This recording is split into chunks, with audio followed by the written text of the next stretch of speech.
Hello दोस्तों, आज मैं आप लोगों के सामने कक्षा 10वीं का 3.3 के सवाल लेकर आया हूँ। निम्नलिखित समीकरण युग्म को प्रतिस्थापन विधि से हल कीजिए।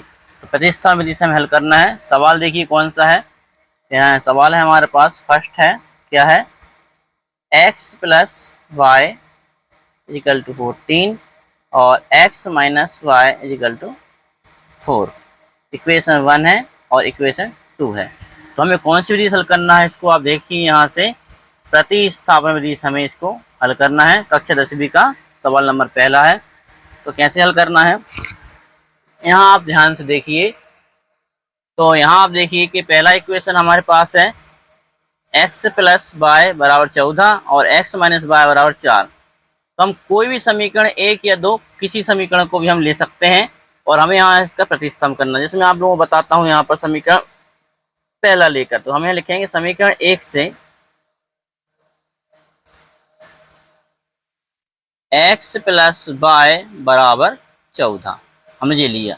अब हम यहाँ से क्या करेंगे, या तो y का पक्षांतर कर दो या x का कर दो, कोई फर्क नहीं पड़ने वाला हमें। तो हम यहाँ से y का पक्षांतर कर देते हैं। तो यहाँ x बराबर बचेगा हमारे पास 14 माइनस वाई। 14 माइनस वाई बचा हमारे पास। अब हम क्या करेंगे, इससे यहाँ पर समीकरण नाम 3 दे देते हैं। क्या नाम दे दिया हमने यहाँ पर, समीकरण 3। ये कहाँ से लिया था, समीकरण 1 से लिया था। x धन वाई बराबर 14 समीकरण 1 था और x धन वाई बराबर 4 था। हम दोनों में से कोई भी समीकरण को हम ले सकते हैं। तो हमने समीकरण 1 से लिया तो हमारा समीकरण 3 प्राप्त हो गया है।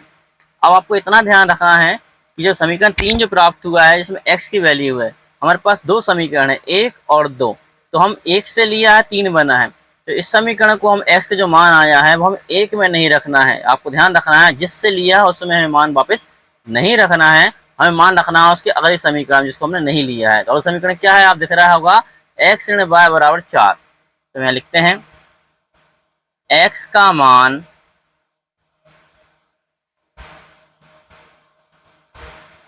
समीकरण 2 में रखने पर, आपको लिखना भी है तो आपको ध्यान रहेगा हमने कहाँ से मान लिया है और कौन से समीकरण में हम इस मान को हम रख रहे हैं। तो आप ध्यान रखना है इस चीज में कि समीकरण हमारे पास दो रहेगा प्रतिस्थापन विधि में, पहला और दूसरा। तो पहले या दूसरे से कोई भी समीकरण को मान ले लीजिए, वाई या एक्स का पक्षांतर कर दीजिए और उसके बाद जो समीकरण बनेगा उसका नाम हम 3 देंगे।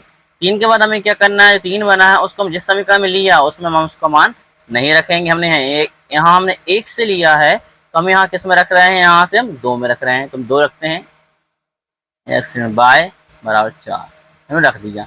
अब हमें क्या करना है, x का मान हमें यहाँ रखना है। x का मान क्या है, आपको यहाँ दिखाई दे रहा होगा कितना है। x का मान है आपका, x बराबर है 14 ऋण वाई। तो हम यहाँ रखेंगे 14 ऋण वाई और ये रहा हमारा माइनस वाई। अब आप सोच रहे होंगे x 14 ऋण वाई कहाँ का है, तो हमारा जे वाला मान यहाँ रखा x के स्थान पर और जे माइनस वाई है। ठीक है, J minus Y, sorry x minus Y हमारे पास क्या 14 माइनस वाई रखा है और जे माइनस वाई है बराबर 4।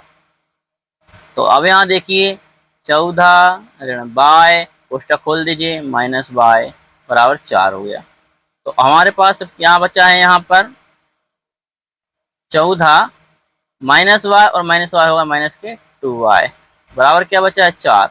अब हम इसका यहाँ से हम क्या कर देंगे, पक्षांतर। तो माइनस 2y यहाँ बचेगा बराबर यहाँ क्या है 4। इसका पक्षांतर करेंगे तो माइनस के 14 आ जाएगा, माइनस 2y।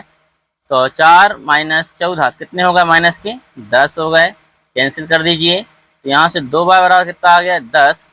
अब आप देखिए कि y बराबर कितना आ जाएगा 10/2। ठीक है, अब हम 2 से काटेंगे, 2 एकम 2, 2 पंजे 10। तो y की वैल्यू कितनी आ गई हमारे पास, 5 आ गई। किसकी वैल्यू 5 आ गई हमारी, y की। अब y की वैल्यू 5 आ गई हमारे पास। अब हमें किसका मान चाहिए, इसमें x का मान चाहिए। तो y का मान हम 1 समीकरण 2 समीकरण 3 कहीं भी रख सकते हैं। तो सबसे सरल समीकरण पड़ता है आपका जहां पर 3। तो आप किसी में भी रख लीजिए, आंसर आपका आ जाएगा। समीकरण आपका पड़ेगा सबसे सरल कौन सा, समीकरण 3। तो मैं आपको यही बता दे रहा हूँ कर कर, तो आप यही देख लीजिए। यहाँ से आप छोटे समीकरण बता देता हूँ आप। तो यहाँ पर y का मान रखते हैं समीकरण 3 में। तो यहाँ मैं आपको लिख के बता देता हूँ कि y का मान समीकरण 3 में रखने पर, तो 3 क्या है हमारे पास, x बराबर 14 ऋण y, x यहीं रहने दो, 14, y का मान कितना हमारे पास 5 है तो 5 रख लीजिए। x बराबर 14 से 5 कितना आएगा 9। तो हमारा आंसर कितना जाएगा, यहाँ बता देता हूँ मैं आपको। आंसर हमारा आएगा कितना, x इजिकल टू 9 और y इजिकल टू 5। जी हमारा आंसर रहेगा। तो जी हमारी है प्रतिस्थापन विधि। और आप इसी प्रकार की वीडियो पाने के लिए वीडियो को सब्सक्राइब करें, लाइक करें और शेयर करें। आगे आगे अगले सवाल को मैं डालूंगा, इसमें से अगला सवाल जो भी आपको समझ में आता है आप उसको करके देखिए, और नहीं बनता है तो मैं आप लोगों को बताऊंगा। यहाँ अगला सवाल देख लीजिए, यहाँ पर क्या है, सेकंड क्वेश्चन है s minus t equal to 3 और उसके अपॉन में s upon 3 plus t by 2 equal to 6। जिस क्वेश्चन आप बना के देखना, और नहीं बनता है तो मेरे नेक्स्ट वीडियो का इंतजार करना, मैं आपको इस सवाल को बनाकर बताऊंगा। अभी इस सवाल को प्रयास कीजिए। Thank you.